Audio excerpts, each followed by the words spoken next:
Welcome back to my channel. And yes, last class में जो है हमने देखा था कि जब हम अपील करते हैं सीआईटी अपील को तो उसका क्या प्रोसीजर होता है, कैसे उस केस को डिस्पोज ऑफ किया जाता है एंड उससे रिलेटेड सारे प्रोविज़न हमने देखा था। Today we are going to see कि अगर आप सेटिस्फाइड नहीं हैं, कोई भी हो सकता है, एसएससी और डिपार्टमेंट एनी पर्सन, अगर कोई पर्सन सेटिस्फाइड नहीं है with the decision of CIT appeal, then उसके पास एक प्रोविज़न होता है, एक ऑप्शन होता है कि वो आगे अपील कर सके आईटीएटी में, एपेलेट ट्रिब्यूनल जिसको बोलते हैं। सो आज हम एपेलेट ट्रिब्यूनल से related and I am planning even कि एपेलेट अगर ऐसा प्रोसीजर होता है कि पहले आपको सीआईटी अपील जाना होता है, if you are not satisfied, assessee and department for both ये प्रोविज़न है। पहले सीआईटी अपील जाइए, सीआईटी अपील के बाद से आप जाइए एपेलेट ट्रिब्यूनल, और अगर आप वहाँ से भी सेटिस्फाइड नहीं हैं तो फिर आप हाई कोर्ट जाइए और हाई कोर्ट के बाद सुप्रीम कोर्ट जाइए। तो इनसे रिलेटेड हमारे जितने भी पेंडिंग प्रोविज़न रह गए हैं, I have a plan to complete all of that in today class, but yes my major focus will be around appeal to appellate tribunal. So let's start today class without any delay. Order appealable, sorry,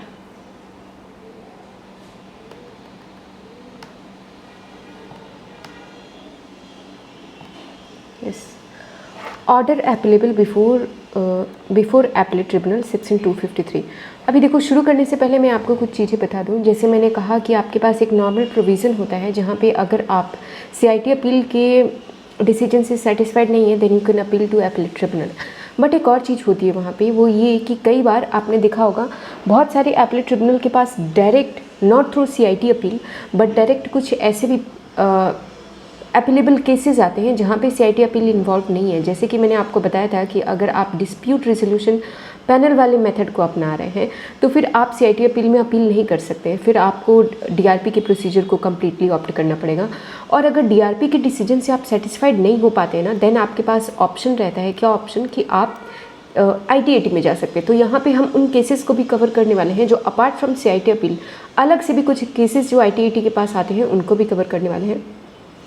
पहला है आपका order pass by assessing officer, and 3 column है। पहले में लिखा गया है कि ऑर्डर किसने पास किया, क्योंकि मैंने आपको कहा कि एओ के ऑर्डर को लेकर के कभी कभी ऐसा होता है जहाँ पे हम एओ के ऑर्डर को लेकर के सीआईटी अपील में नहीं जाते हैं, डायरेक्ट हम कहाँ पे आते हैं, डायरेक्ट हम एपेलेट ट्रिब्यूनल में आते हैं। तो कुछ आपको ऐसे भी केसेस मिलेंगे, कुछ आपको ऐसे केसेस मिलेंगे जहाँ पे एओ के ऑर्डर को लेकर के हम सीआईटी अपील में गए और फिर एपेलेट ट्रिब्यूनल में गए। कुछ ऐसे केसेस मिलेंगे जहाँ पे एओ इन्वॉल्व नहीं है, सीआईटी अपील इन्वॉल्व नहीं है, डीआरपी के केसेस को, सॉरी, एओ तो इन्वॉल्व रहेगा ही, बट डीआरपी के केसेस को लेके हम एपेलेट ट्रिब्यूनल में गए।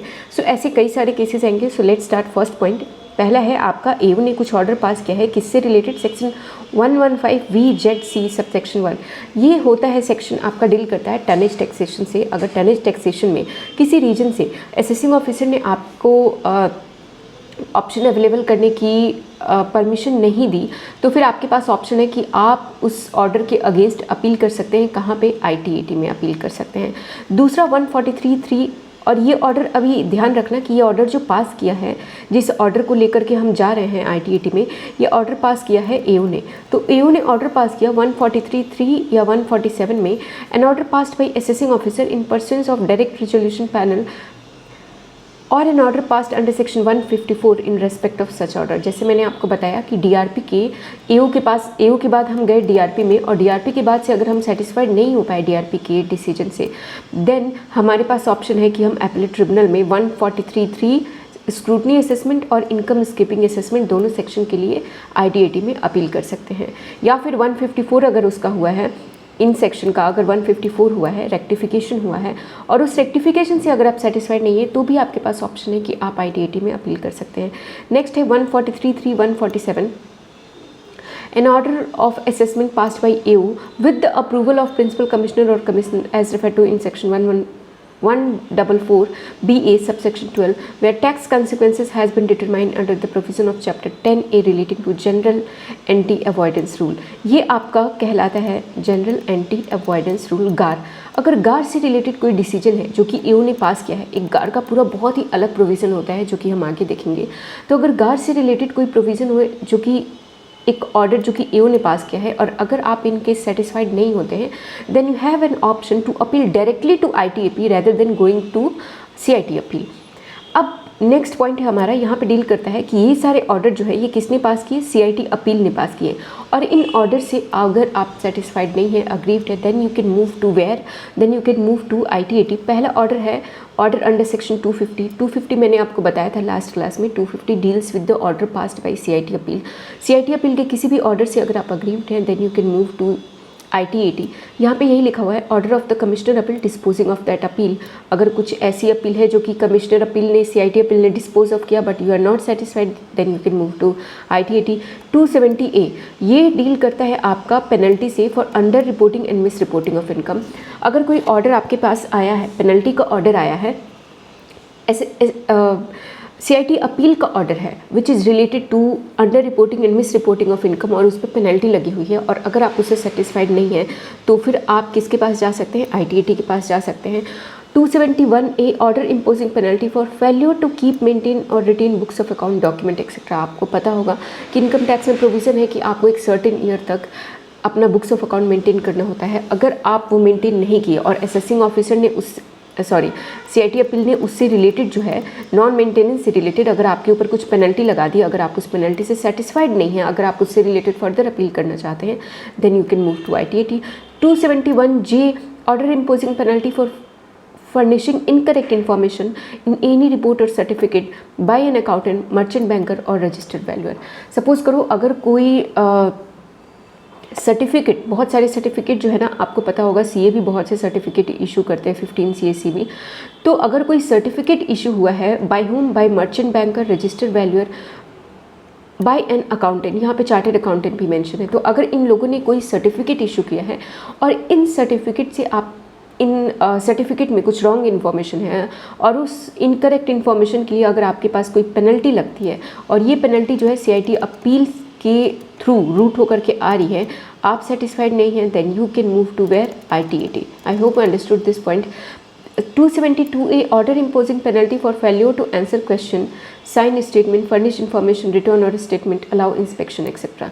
यहाँ पे ये बोला जा रहा है कि अगर पेनल्टी लगी है, किस लिए, आपको कोई स्टेटमेंट साइन करने को बोला गया या फिर इंफॉर्मेशन रिटर्न या फिर इंस्पेक्शन के लिए अगर आपके ऊपर कोई पेनल्टी लगी है, उस पेनल्टी से अगर आप सेटिस्फाइड नहीं हैं तो आप आईटीएटी को अपील कर सकते हैं। ऑर्डर रेक्टिफाइंग ए मिस्टेक, या फिर अगर कोई ऑर्डर जो है अंडर सेक्शन 154 में जिसका रेक्टिफिकेशन हुआ है बट आप रेक्टिफिकेशन से सेटिस्फाइड नहीं हैं, then you can move to where, ITAT. आप एक बात को ध्यान रखना, मैंने आपको बार बार बताया कि जो ऊपर वाला प्रोविज़न था जो हमने यहाँ पे पढ़ा, ये जो पढ़ा यहाँ पे जो ऑर्डर पास हुआ था, this order was passed by assessing officer. यहाँ पे ये सारे ऑर्डर जो पास हो रहे हैं, ये ऑर्डर जो है आईटीएटी के पास तो आ रहा है बट ये सीआईटी अपील के पास पहले गया होगा, और यहाँ से सिंस पार्टी सेटिस्फाइड नहीं हो तो फिर ये आईटीएटी के पास आया। द सेम वे यहाँ पे ऑर्डर किसने पास किया है, यहाँ पे ऑर्डर पास किया है प्रिंसिपल कमिश्नर और कमिश्नर ने, और इन प्रिंसिपल कमिश्नर और कमिश्नर के ऑर्डर से अगर आप सेटिस्फाइड नहीं हुए तो लॉ आपको एक प्रोविज़न देता है जहाँ पे आपको वो ये बोलता है कि अब आप आईटीएटी में अपील कर लीजिए। तो सबसे पहला हमारा प्रोविज़न है 12AA 12AB। अगर आपको याद होगा चैरिटेबल ट्रस्ट का चैप्टर, तो यहाँ पे हमें रजिस्ट्रेशन मिलता है ट्रस्ट को 12AA 12AB में, और रजिस्ट्रेशन ये मिलता है प्रिंसिपल कमिश्नर और कमिश्नर के द्वारा। बट अगर ये प्रिंसिपल कमिश्नर या कमिश्नर रिफ्यूज़ कर देते हैं या कैंसिल कर देते हैं registration, and if you are the aggrieved party then you can appeal to ITAT. Next है 80G subsection 5, refusal to grant approval to the institution और फंड। आपको याद होगा 80G में कुछ फंड का रजिस्ट्रेशन होता है, अगर उसमें प्रिंसिपल कमिश्नर या कमिश्नर ने उस रजिस्ट्रेशन को कैंसिल कर दिया या फिर रजिस्ट्रेशन देने से रिफ्यूज़ कर दिया, then you can appeal to ITAT. Revision of erroneous order passed by assessing officer, section 263। 263 बड़ा ही इंपॉर्टेंट सेक्शन है, आगे की क्लास में हम देखेंगे 263। यहाँ पे अभी आपको मैं बस एक छोटा सा पॉइंट बता देती हूँ कि 263 में होता क्या है कि आपके पास प्रिंसिपल कमिश्नर या कमिश्नर के पास ऑप्शन होता है कि वो किसी केस की भी फाइल को मंगा के उस फाइल को चेक कर सकते हैं कि क्या ये ऑर्डर सही पास हुआ है या नहीं हुआ है। अगर नहीं हुआ है तो फिर वो 263 में उस ऑर्डर को रिवाइज़ कर सकते हैं। अगर 263 में ऑर्डर रिवाइज हुआ और मान लो एसएससी के ऊपर डिमांड निकल के आ गई, अब एसएससी एक गिफ्ट पार्टी है तो एसएससी के पास ये ऑप्शन है then that he can move to ITAT for his appeal. 270A order imposing penalty for under reporting of income and misreporting of income. आपको ऊपर वाले पॉइंट में भी, यहाँ पे भी ये पॉइंट्स कवर थे, बट मैंने आपको ये बताया था कि ये जो ऑर्डर पास किया है ये किसने किया है, CIT अपील ने। बट यहाँ पे ये जो पेनल्टी का ऑर्डर लग रहा है, पेनल्टी का ऑर्डर आपके पास आया है, ये किसने पास किया है, प्रिंसिपल कमिश्नर या कमिश्नर ने पास किया है, तो भी आप ITAT के पास जा सकते हैं। Order imposing penalty for failure to answer question, sign statement, furnish information, return और statement, allow inspection etcetera. The same way यहाँ पे भी सेम ही चीज़ यहाँ पे भी कवर थी, बट यहाँ पे CIT अपील का ऑर्डर था और फिर आप ITAT में गए थे। यहाँ पे प्रिंसिपल कमिश्नर या कमिश्नर का ऑर्डर है और उसके बाद आप ITAT में आए हैं। नेक्स्ट है 154, amending the order passed under section 263। 154 आपका, मैंने आपको बताया कि ये रेक्टिफिकेशन से डील करता है। तो अगर 263 में कोई ऑर्डर पास हुआ है और उस ऑर्डर के लिए कई बार गलत ऑर्डर पास हो जाता है, उसका रेक्टिफिकेशन होना है। मैं SSC हूँ, मैं लेकर के गया कमिश्नर के पास कि मेरा आपने ये जो ऑर्डर पास किया है, देखो सुप्रीम कोर्ट का जजमेंट जो है अभी आया है और मेरे एक्सपेंस को अलाउ किया गया है, आप रेक्टिफाई कर दो ये मिस्टेक आपने जो किया है। और ड्यू टू सम और अदर रीज़न जो प्रिंसिपल कमिश्नर या कमिश्नर है उसने रेक्टिफाई नहीं किया, तो मैं एग्रीव्ड पार्टी हो गया। अब मैं एग्रीव्ड पार्टी हो गया तो मैं कहाँ पे जाऊँगा, ITAT के पास अपनी अपील लेकर के जाऊँगा। सेम वे जैसे मैं आपको यहाँ पे ऊपर वाले पॉइंट में बता रही थी कि you are aggrieved party by whom, by principal commissioner और कमिश्नर। यहाँ पे बोला जा रहा है यू आर देखो, I am saying you order passed by का मतलब यहाँ पे ये है प्रिंसिपल चीफ कमिश्नर, मतलब इन लोगों ने ऑर्डर पास किया। और जनरल एजम्पशन हम ये मान रहे हैं कि जो SSC है वो सेटिस्फाइड नहीं हुआ तो SSC मूव कर रहा है आगे अपील करने के लिए। बट डिपार्टमेंट को भी हल्का सा अलग प्रोविज़न है, थोड़ा सा अलग प्रोविज़न ये है कि वहाँ पे कुछ लिमिट लग जाती है। जैसे कि अगर आपके पास 10 लाख रुपीज़ का अगर आपका जो ऑर्डर है वो 10 लाख रुपीज़ से कम है तो आप ITAT में नहीं जा सकते हैं, इस टाइप की कुछ लिमिट। बाकी प्रोविज़न यही है कि अगर आप एग्रीव्ड पार्टी हैं, अगर डिपार्टमेंट एग्रीव्ड पार्टी है तो फिर वो भी इस तरीके से ऑर्डर को, अपनी अपील को फॉलो कर सकता है। अब यहाँ पे बात आई प्रिंसिपल चीफ कमिश्नर और कमिश्नर, प्रिंसिपल डायरेक्टर जनरल और डायरेक्टर जनरल और प्रिंसिपल डायरेक्टर और डायरेक्टर, इन लोगों ने ऑर्डर पास किया है अंडर सेक्शन 272A, जहाँ पे पेनल्टी लगी है किस चीज़ की, failure to answer question, sign statement, furnish information, return और स्टेटमेंट, अलाउ इंस्पेक्शन एक्सेट्रा। और इनसे रिलेटेड अगर कोई पेनल्टी लगती है तो फिर आप अपील कर सकते हैं ITAT को। नेक्स्ट है प्रिंसिपल कमिश्नर या कमिश्नर ने ऑर्डर पास किया, कहाँ पे, 1023C में, order pass by prescribe authority refusing approval of a fund institution for charitable purpose. 1023C में अगर आपको याद होगा तो हम अलाउ करते हैं, रजिस्टर करते हैं चैरिटेबल पर्पस के लिए, इंस्टीट्यूशन को रजिस्टर करते हैं।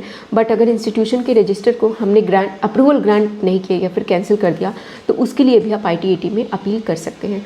Section 253 to provide that principal commissioner और कमिश्नर में if you object to any order passed by the commissioner appeal under section 154 250 direct the assessing officer to appeal the appellate tribunal against such order. जैसे मैं आपको अभी just कुछ second पहले बता रही थी कि अगर मान लो कि अगर जितना भी हमने अभी तक केस पढ़ा उसमें हम ऐसा प्रिज्यूम कर रहे थे, जो एग्जाम्पल था कि SSC is the aggrieved party.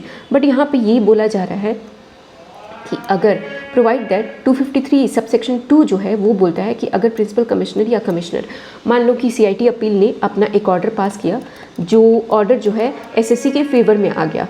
अब SSC के फेवर में आया तो डिपार्टमेंट को लगता है कि नहीं, ये SSC के फेवर में नहीं जाना चाहिए, we are now the aggrieved party और हम आगे और अपील करना चाहते हैं। देन क्या कर सकता है, असेसिंग ऑफिसर डायरेक्ट अपील नहीं करता है, उसे प्रिंसिपल कमिश्नर या कमिश्नर की परमिशन लेनी पड़ती है। और अगर प्रिंसिपल कमिश्नर या कमिश्नर को कोई ऑब्जेक्शन नहीं है, अगर वो परमिशन दे दे तो फिर वो अपील कर सकता है, कहाँ पे, ITAT में वो अपील कर सकता है। फॉर विच सेक्शन 250 जो है आपका डील करता है, अगर CIT अपील के किसी ऑर्डर से अगर आप एग्रीव्ड हैं तो आप ITAT में अपील कर सकते हैं, या 154 रेक्टिफिकेशन ऑफ मिस्टेक, इससे अगर आप एग्रीव्ड हैं तो भी डिपार्टमेंट के पास ये ऑप्शन है कि वो आगे अपील कर सकता है ITAT को। Time limit for filing appeal और memorandum of cross objection under section 253(1) and 253 subsection 1 and subsection 2, section 253 subsection 3, 4 and 5, एक एक करके पढ़ते हैं।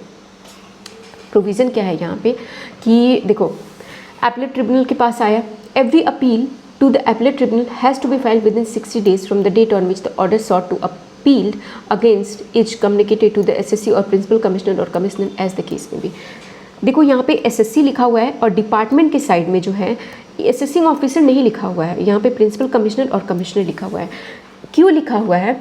क्योंकि अल्टीमेटली जो परमिशन लेना होता है, जो परमिशन देना होता है या लेना होता है बोले, जब असेसिंग ऑफिसर परमिशन लेता है तो वो किससे लेता है, कमिश्नर या प्रिंसिपल कमिश्नर से लेता है। तो अल्टीमेटली इनके ही हैंड में है कि वो ये सोचे कि आगे हमें अपील करना है या नहीं करना है। ये एओ के अंडर नहीं है, ये इनके हैंड में है। इसलिए जो भी अपील का, जो भी सीआईटी अपील ने मान लो जो भी अपना ऑर्डर पास किया, वो ऑर्डर की एक कॉपी किसको जाएगी, एसएससी को जाएगी, और एक ऑर्डर की एक कॉपी जो है प्रिंसिपल कमिश्नर या कमिश्नर को जाएगी।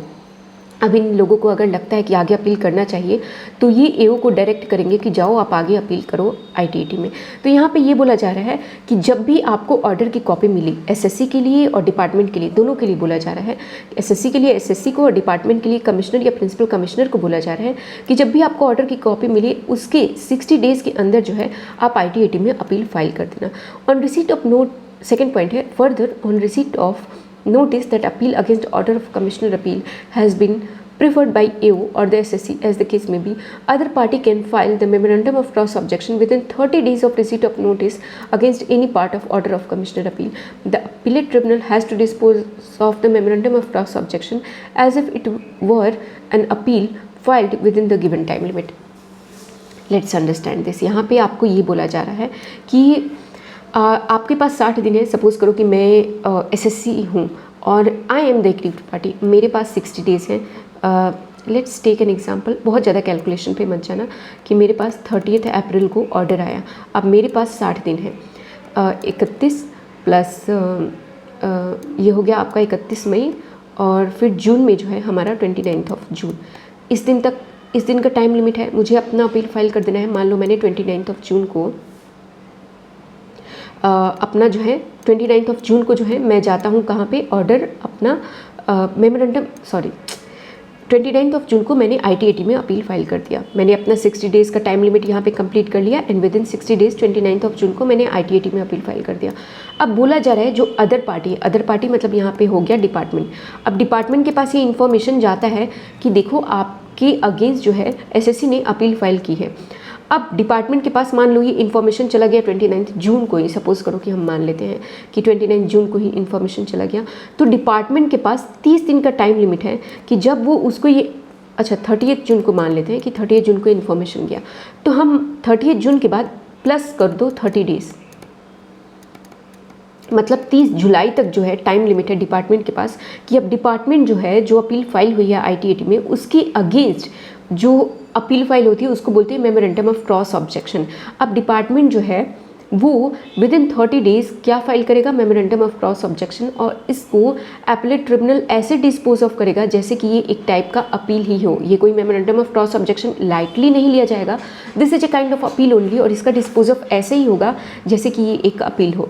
However, the appellate tribunal may admit an appeal or permit the filing of a memorandum of cross objection even after expiry of the prescribed time limit if it is satisfied that there was sufficient cause for not presenting it within that period. कई बार आपको इस type के provision देखने को मिलेंगे जहाँ पे ये बोला जाता होगा कि टाइम लिमिट तो ये है, बट अगर अथॉरिटी को ये लगता है, जैसे यहाँ पे अथॉरिटी है हमारे पास एपलेट ट्रिब्यूनल, तो यहाँ पे बोला जा रहा है कि एपलेट ट्रिब्यूनल को अगर लगता है कि एसएससी को थोड़ा और टाइम देना चाहिए था, एसएससी किसी प्रॉब्लम में था, एसएससी की तबीयत ठीक नहीं थी जिसकी वजह से वो फाइल नहीं कर पाया, 60 डेज़ या 30 डेज़ जो भी उसके ऊपर एप्लीकेबल था वो फाइल नहीं कर पाया, तो वो टाइम लिमिट एक्सपायर होने के बाद से भी उस मेमोरेंडम ऑफ क्रॉस ऑब्जेक्शन को या अपील को एक्सेप्ट कर सकते हैं। अब मैंने कहा जब आप अपील फाइल करने जाते हो ना तो आपको कुछ फ़ीस देनी होती है। फ़ीस के बारे में बात कर लेते हैं, जहाँ पे देखो एसएससी के बारे में नहीं बोला जा रहा है कि एसएससी ने अपनी कितनी इनकम निकाल करके भेजा है। हम बोल रहे हैं कि जो इनकम कंप्यूट हुआ है वो किसने कंप्यूट किया है, असेसिंग ऑफिसर ने। तो अगर इनकम कंप्यूट असेसिंग ऑफिसर ने किया है और वो 1 लाख और उससे लेस है तो जो फीस है वो 500 रुपये है। 1 लाख से ज़्यादा है बट 2 लाख तक है तो 1500 रुपये है, और 2 लाख से ज़्यादा up to whatever limit है तो फिर 1% of assessed income subject to a maximum of 10,000, मतलब मैक्सिमम 10,000 है, 2 करोड़ हो गया, 40 करोड़ हो गया, 250 करोड़ हो गया, तब भी आपको 10,000 की फ़ीस देनी है जब आप अपील फाइल करोगे तो। और इन एनी अदर केस, मतलब मान लो पेनल्टी वगैरह का केस हो गया तो 500 रुपये की फ़ीस है। Where appeal is file to the appellate tribunal by AO on the direction of the commissioner or principal commissioner against the order of commissioner appeal under section 154 और 250 नो फीस। बोला जा रहा है कि ये सब फीस जो है ये तो हमने एसएससी के लिए बोल दिया, बट जहाँ पे असेसिंग ऑफिसर ने अपील फाइल किया, कब, जब उसको मैंने आपको बताया था ना यहाँ पे कि अपील फाइल कब करते हैं, एओ जो है अपील फाइल कब करता है, जब कमिश्नर या प्रिंसिपल कमिश्नर जो है उसको डायरेक्शन देता है कि जाइए आप आगे अपील फाइल कीजिए, तो उसके लिए डिपार्टमेंट खुद से ही क्यों फीस चार्ज करेगी। सो इसलिए डिपार्टमेंट ने यहाँ पे कोई फीस नहीं लगाया है। Application for stay of demand ₹500। But ध्यान रखना कि अगर डिपार्टमेंट 250 और 154 के लिए ही सिर्फ नो फीस लगा हुआ है, अगर आगे इसके जाते हैं, अगर अदर सेक्शन में हम जाते हैं तो फिर हो सकता है फीस लगे। नेक्स्ट पॉइंट है scheme for an appellate tribunal, section 253 subsection 8, 9 and 10। मैं लाइन बाय लाइन इसको नहीं पढ़ूंगी, बड़ा ही सिंपल सेक्शन है। ये बोलता है कि optimising utilisation of the resources through economics of scale and functional specialisation. Transparency के लिए आप कुछ भी लिख सकते हैं कि ट्रांसपेरेंसी के लिए, यूटिलाइजेशन ऑफ रिसोर्सेज के लिए, जो मैंने आपको बताया था सीआईटी अपील में भी कि जो इंटरफेस है क्लाइंट मतलब एसएससी और डिपार्टमेंट के बीच, उसको ख़त्म कर देना चाहती है ताकि ब्राइब जो है डिपार्टमेंट में बहुत ज़्यादा बढ़ गए हैं, ताकि उसको ख़त्म किया जा सके। फॉर दैट रीज़न इंटरफेस को ख़त्म किया जा रहा है और उसके लिए ये गवर्नमेंट ने अपने लिए एक पावर लिया कि हम किसी भी टाइम में एक नोटिफिकेशन निकाल देंगे ऑफिशियल गजट में, जहाँ पे हम ये लिख देंगे कि अब जो है इंटरफेस ख़त्म होगा और प्रोविज़न जो है, जो अपील है वो कैसे डील होंगी।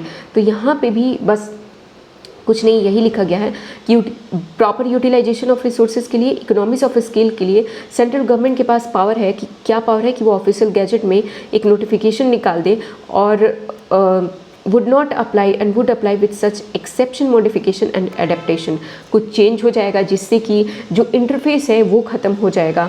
और every such notification issued under section 253(8) to 253(9) has to be laid before house of parliament as after the issue of notification. और जैसे ही नोटिफिकेशन इशू होगा वो अपर हाउस और लोअर हाउस दोनों हाउस में रखा जाएगा। जब पास हो जाएगा तो फिर वो आपका लॉ बन जाएगा। अब बात करते हैं ऑर्डर की। द एपेलेट ट्रिब्यूनल में after giving both the parties to the appeal a reasonable opportunity of being heard pass such order on any appeal as it think fits the tribunal must send a copy of order passed by it to the assessee. अब देखो यहाँ पे क्या बोला जा रहा है, and to the principal commissioner और कमिश्नर। हमेशा जो है कभी भी असेसिंग ऑफिसर के पास ये ऑप्शन नहीं होता है कि वो खुद जाके अपील कर दे। हमेशा ये जो डिसीजन है कि आगे अपील करना है या नहीं करना है, ये डिपार्टमेंट में प्रिंसिपल कमिश्नर या कमिश्नर लेते हैं। तो जो भी अपील की कॉपी होती है वो एसएससी के पास जाती है। अब जो भी ऑर्डर पास किया अपील ट्रिब्यूनल में, ट्रिब्यूनल ने उसकी कॉपी एसएससी के पास जाएगी और प्रिंसिपल कमिश्नर या कमिश्नर के पास जाएगी। Such order passed by the appellate tribunal shall be final unless appeal is made to high court under section 260A। और ये अपील जो होगी फाइनल होगी अनटिल एंड अनलेस कोई पार्टी ये डिसाइड ना कर ले। डिपार्टमेंट भी डिसाइड कर सकता है, एसएससी भी डिसाइड कर सकता है कि हम अग्रीव्ड पार्टी हैं, हम सेटिस्फाइड नहीं है।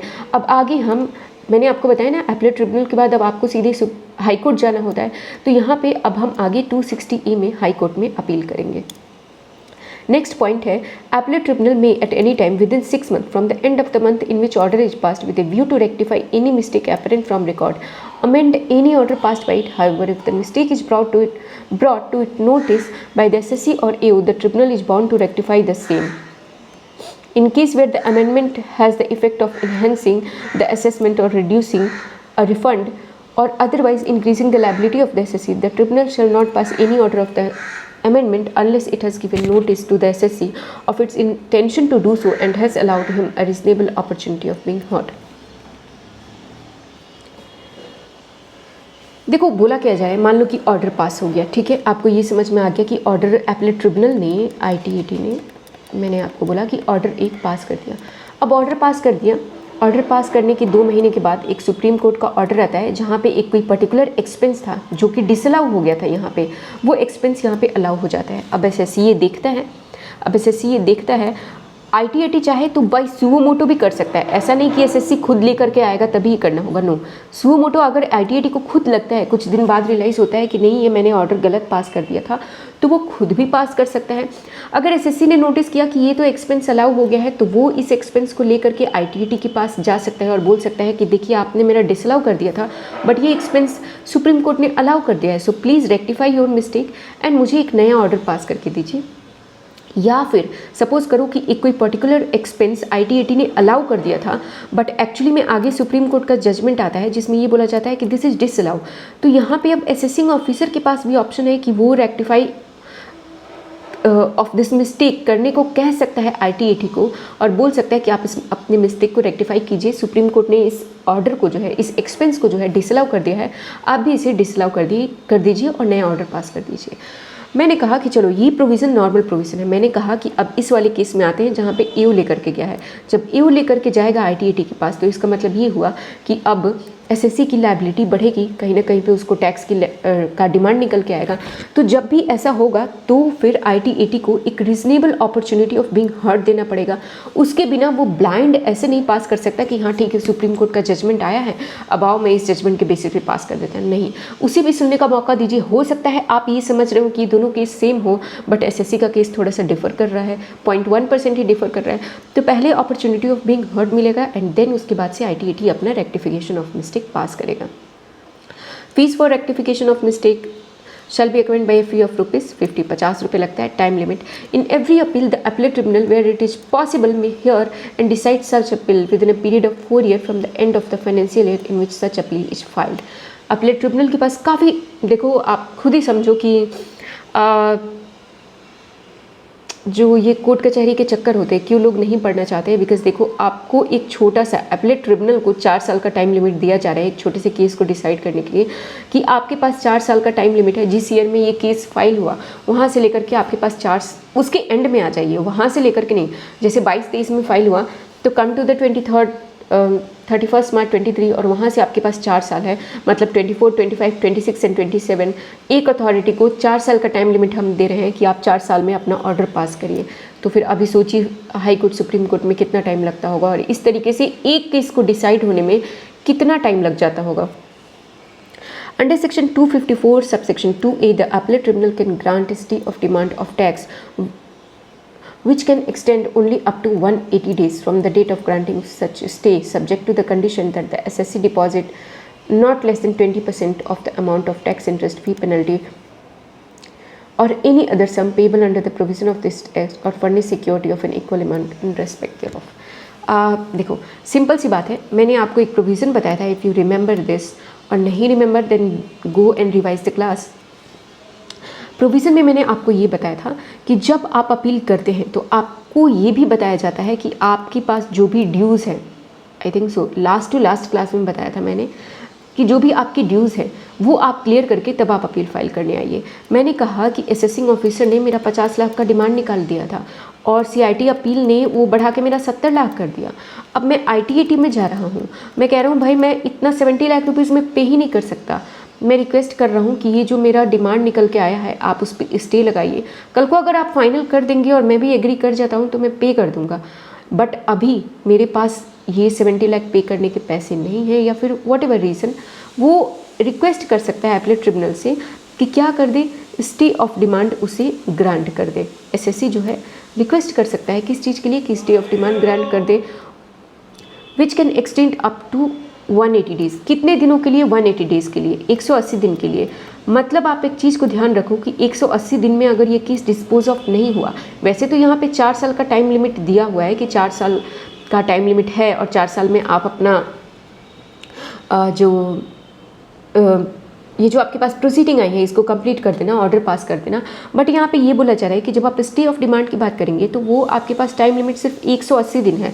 मतलब अगर ITAT ने 180 दिन में अपना डिसीजन पास नहीं किया, अपना ऑर्डर पास नहीं किया, तो फिर SSC को क्या करना पड़ेगा, वो जो भी उसकी डिमांड निकल के आई है उसको पे करना पड़ेगा। बट यहाँ पे एक और प्रोविज़न ये बताया गया है कि मान लो इस 180 दिन में डिसीजन निकल के नहीं आ पाता है, कुछ डिसाइड नहीं हो पाता है, तो फिर और उसमें SSC की कोई गलती नहीं है। ऐसा नहीं कि SSC अपीयर नहीं हुआ जब भी उसकी डेट थी, नहीं, SSC अपने हर एक डेट पे अपीयर हुआ है, but not due to mistake of SSC ये 180 डेज़ में केस जो है डिस्पोज ऑफ नहीं हो पाया, 180 डेज़ से आगे बढ़ गया, तो यहाँ पे ये बोला जाता है कि अब आप इस स्टे ऑफ डिमांड को 180 डेज़ से बढ़ा के 365 डेज़ तक कर सकते हैं।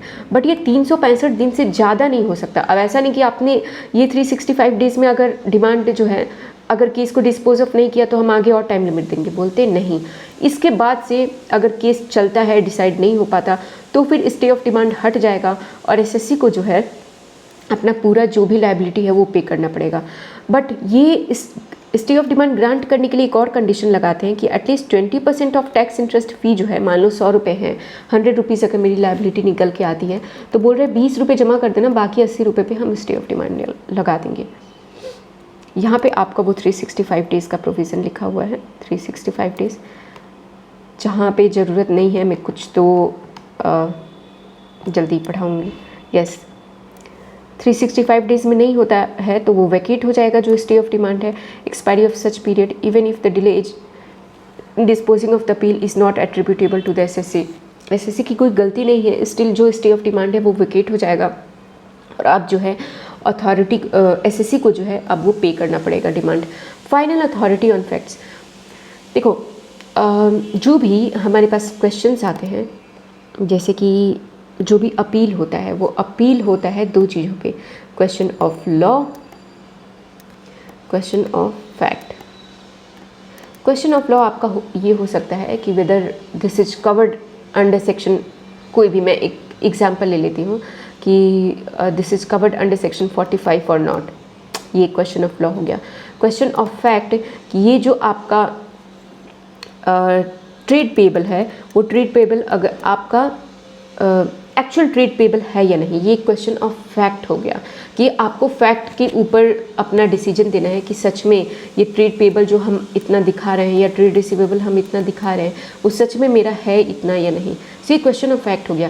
क्वेश्चन ऑफ फैक्ट के लिए जहाँ पे भी फैक्ट का डिसीजन करना हो, ITAT is the final authority. ITAT के बाद से आप अगर ये सोचें कि मुझे ट्रेड पेबल ट्रेड रिसीवेबल के लिए आगे अपील करना चाहते हैं सुप्रीम कोर्ट, हाई कोर्ट में, तो किसी को भी अलाउ नहीं है, ना ही एसएससी को, ना ही डिपार्टमेंट को, कोई भी नहीं अपील कर सकता। बट अगर क्वेश्चन ऑफ लॉ है कि सेक्शन 45 में ये चीज़ कवर होगी या नहीं होगी, तो फिर आप आगे हाई कोर्ट, सुप्रीम कोर्ट में अपील कर सकते हैं। फाइनल अथॉरिटी ऑन फैक्ट्स, यहाँ पे यही लिखा हुआ है कि अपीलेट ट्रिब्यूनल जो है वो आपका फाइनल अथॉरिटी होता है on deciding question of fact, और जो भी डिसीजन होगा shall be binding on the assessee as well as department.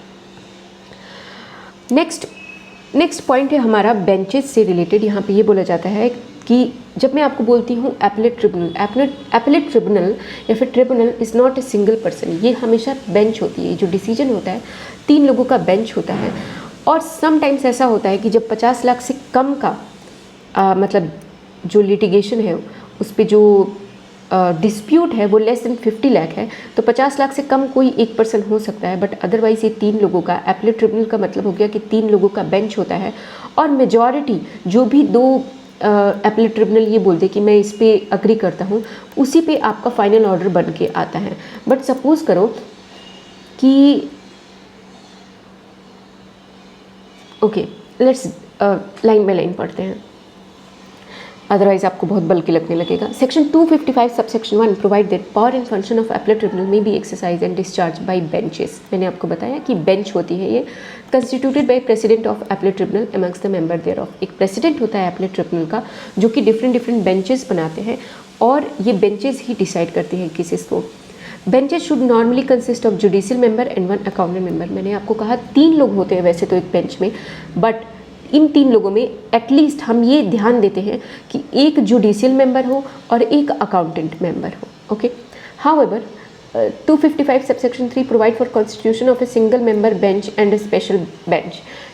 Subsection 3 जो है वो आपको ये प्रोवाइड करता है कि आप सिंगल मेंबर बेंच भी बना सकते हो। कब बनता है? जब 50 लाख से कम का लिटिगेशन हो। President of any other member of the tribunal authorized by the central government in this behalf may dispose of any case which pertains to an SSC whose total income as computed by the assessing officer in the said case does not exceed ₹50 lakh. 50 lakh से ज़्यादा नहीं है तो फिर आप single member bench भी case को dispose of कर सकता है। The president may for the disposal of any particular case constitute a special bench consisting of 3 or more member, one of whom must necessarily be judicial and 1 accountant member. ये point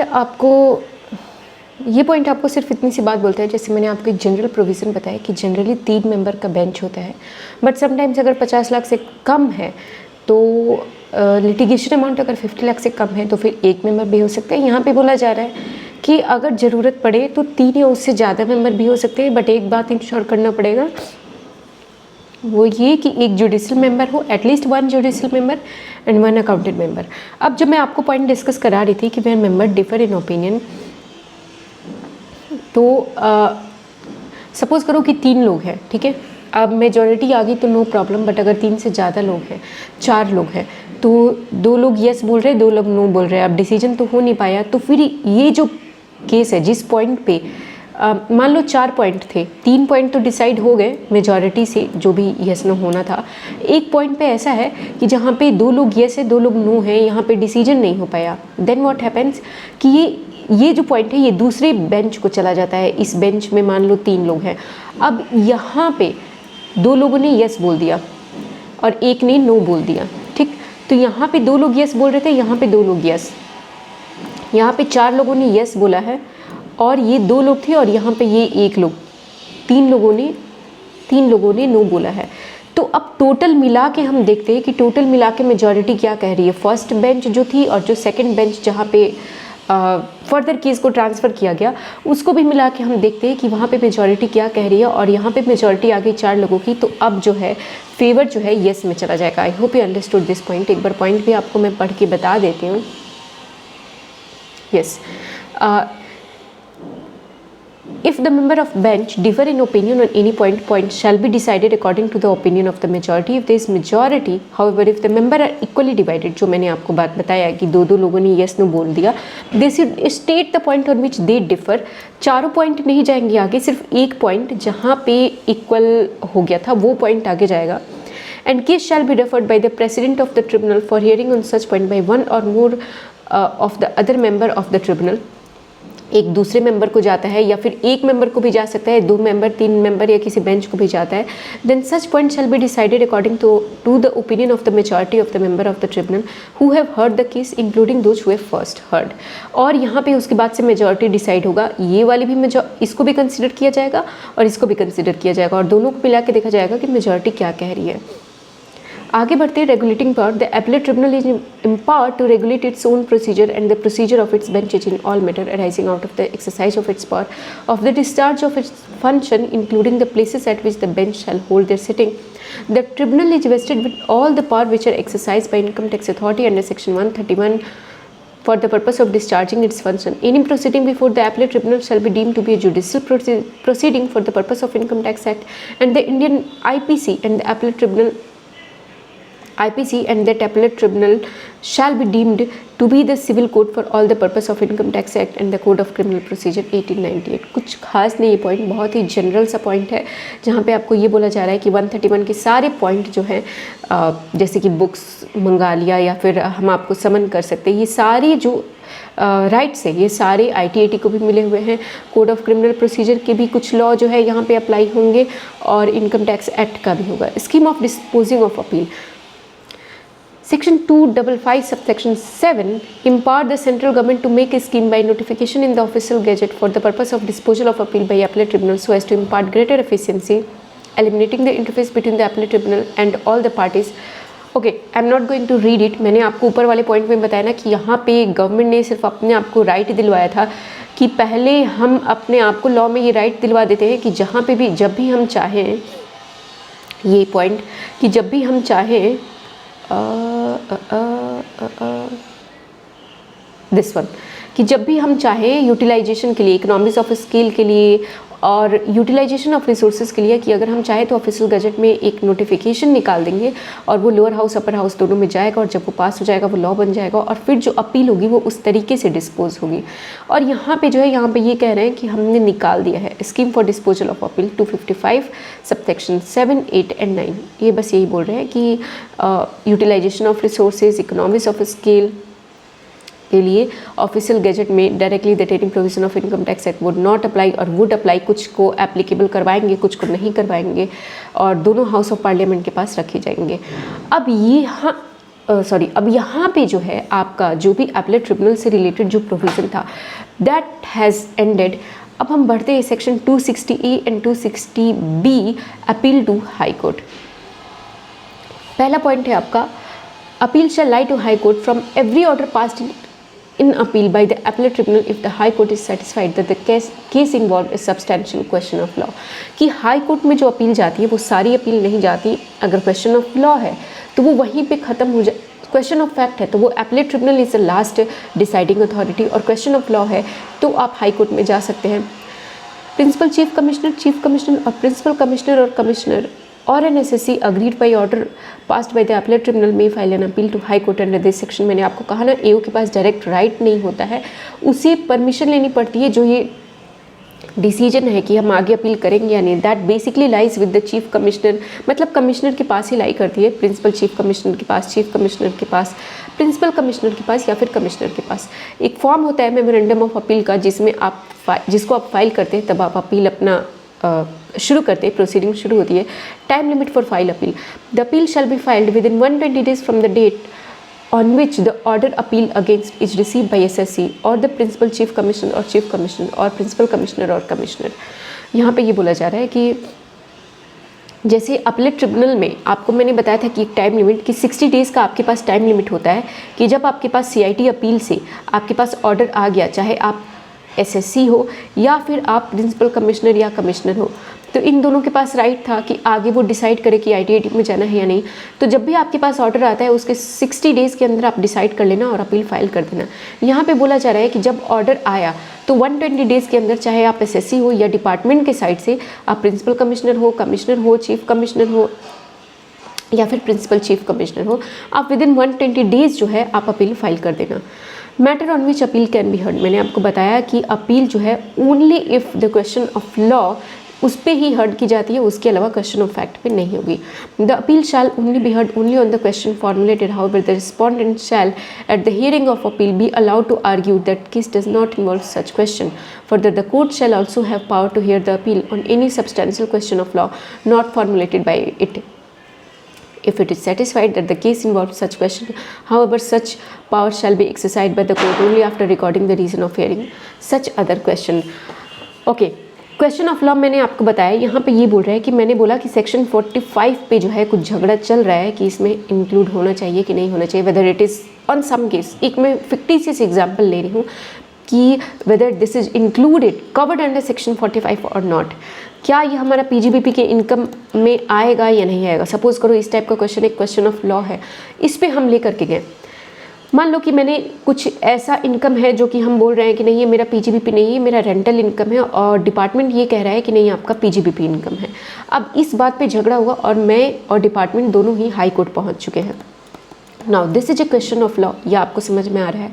अब ये अगर question of law है और यही एक question of law formulate हुआ है, तो यहाँ पे ये बोला जा रहा है कि हाई कोर्ट जो है सिर्फ इसी चीज़ को डिसाइड करेगा कि क्या ये PGBP इनकम में कवर्ड होगा या फिर ये रेंटल इनकम में कवर्ड होगा। इसके अलावा कोई और क्वेश्चन ऑफ लॉ अगर आपने फॉर्मुलेट नहीं किया है तो वो कवर्ड नहीं होगा। बट यहाँ पे ये बोला जा रहा है कि अगर कोर्ट को ऐसा लगता है कि कोई एक और कोई क्वेश्चन ऑफ लॉ है जिस पर डिसीजन होना चाहिए, इसको फॉर्मुलेट नहीं किया गया है, डिसीजन तो होना चाहिए बट इसको बनाया नहीं गया है, इस क्वेश्चन ऑफ लॉ को ड्राफ्ट नहीं किया गया है, तो फिर वो सुओ मोटो उस क्वेश्चन ऑफ लॉ को भी डिसाइड कर सकता है।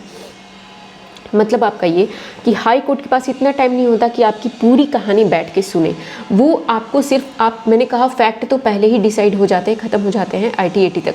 अब क्वेश्चन ऑफ लॉ में हो सकता है कि अगर डिटेल रीडिंग हो तो 5 क्वेश्चन ऑफ लॉ निकल के आए, बट अगर डिपार्टमेंट और SSC एक क्वेश्चन ऑफ लॉ बना के लेकर के गए हैं तो एक ही क्वेश्चन ऑफ लॉ पे डिसीजन होगा कि वेदर दिस इज PGBP और this is rental income. But अगर हाई कोर्ट को लगता है कहीं पे कि ये भी क्वेश्चन ऑफ लॉ डिसाइड होना चाहिए, इंपॉर्टेंट है, तो वो ये डिसाइड कर सकता है। Further high court may determine any issue which has not been determined by the appellate tribunal has been wrongly determined by the appellate tribunal by reason of a decision on such question of law as referred to in section 260 subsection 1। अगर कोई ऐसा question any issue है जो appellate tribunal ने entertain ही नहीं किया तो उस क्वेश्चन को भी एंटरटेन कर सकता है आपका हाई कोर्ट, या फिर अगर एंटरटेन तो किया है बट गलत डिसीजन है तो उसको भी एंटरटेन करता है। Delivery of judgment after the appeal is heard the high court shall decide on the question of law so formulated and deliver such judgment thereon. Award of course the high court is empower to award such cost as it deem fit. Simple सा provision है। Code of civil procedure जो है, जब भी ये case decide होगा तो आपका लग जाएगा। Cases before high court to be heard by not less than two जजेस। जैसे मैंने आपको बताया कि ITAT में जब केस जाता है तो जनरली 3 जज, लेस देन 50 लाख है तो 1 जज, और कभी कभी 3 से ज़्यादा जजेस भी होते हैं। उसी तरीके से हाई कोर्ट में नॉट लेस देन टू जजेस, मतलब 2 से ज़्यादा तो हो सकते हैं बट 2 जज एटलीस्ट होने ही चाहिए। Strength of the bench, the appeal shall B heard by bench is not less then 2 जज। Decision of the majority, appeal shall be in accordance with the opinion of the जजेस और the majority. मान लो 2 से ज़्यादा है, 3 है, तो majority हमारे पास निकल के आ जाएगी। बट अगर मेजॉरिटी नहीं आ पाई या फिर कोई एक ऐसा पॉइंट है, जैसे मैंने आपको पहले बताया कि कोई एक ऐसा पॉइंट है जहाँ पे इक्वल वोट हो गया है, तो फिर उसी तरीके से जैसे ITAT में प्रोविज़न था कि वो किसी और जज के पास जाएगा, या फिर ज़रूरी नहीं कि किसी एक जज के पास जाए, किसी एक जज के पास या 2 जज के पास जाएगा और टोटलिटी में मिला के अब देखेंगे कि मेजॉरिटी क्या कहती है, उसके ऊपर वो डिसीजन फाइनल होकर आएगा। This is all about your appeal to high court. अब पढ़ते हैं अपील टू सुप्रीम कोर्ट की तरफ। ये बोलता है shall lie to supreme court from any judgment of the high court. जब आप हाई कोर्ट से सेटिस्फाई नहीं होते तब आप सुप्रीम कोर्ट जाते हैं। In a case which the high court certifies to be a fit one for appeal to supreme court. और आप सुप्रीम कोर्ट में भी अपना मन बना के नहीं चले जाते हैं कि मुझे जाना है, नहीं। सुप्रीम कोर्ट में भी आपको, अगर मान लो आपने डिसीजन, आप किसी पॉइंट पे लड़ रहे थे हाई कोर्ट में और हाई कोर्ट ने अपना डिसीजन दे दिया, उसके बाद से हाई कोर्ट आपको ये भी बोलता है कि अगर आप अग्रीव्ड हैं, डिपार्टमेंट और SSC बोथ, अगर आप अग्रीव्ड हैं तो आप इस केस को सुप्रीम कोर्ट को लेके जा सकते हैं। तो उसी केस को आप लेकर के सुप्रीम कोर्ट के पास जाते हैं। सिविल प्रोसीजर 1908 जो है, इसकी प्रोविज़न भी अप्लाई होंगे सुप्रीम कोर्ट पे। And the cost of the appeal shall be decided at the description of the supreme court. और जो कॉस्ट देना होता है, जैसे मैंने आपको बताया कि जब आप अपील करने जाते हैं तो आपको फॉर्म की फ़ीस देनी होती है, यहाँ पे जो कॉस्ट है वो सुप्रीम कोर्ट डिसाइड करेगी। And now this brings us to the end of the class. अब मैं मिलूँगी आपको नेक्स्ट वीडियो में, probably for section 263 and 264. So I'll see you in the next video. Till then, you just keep smiling and studying. Thank you so much for watching.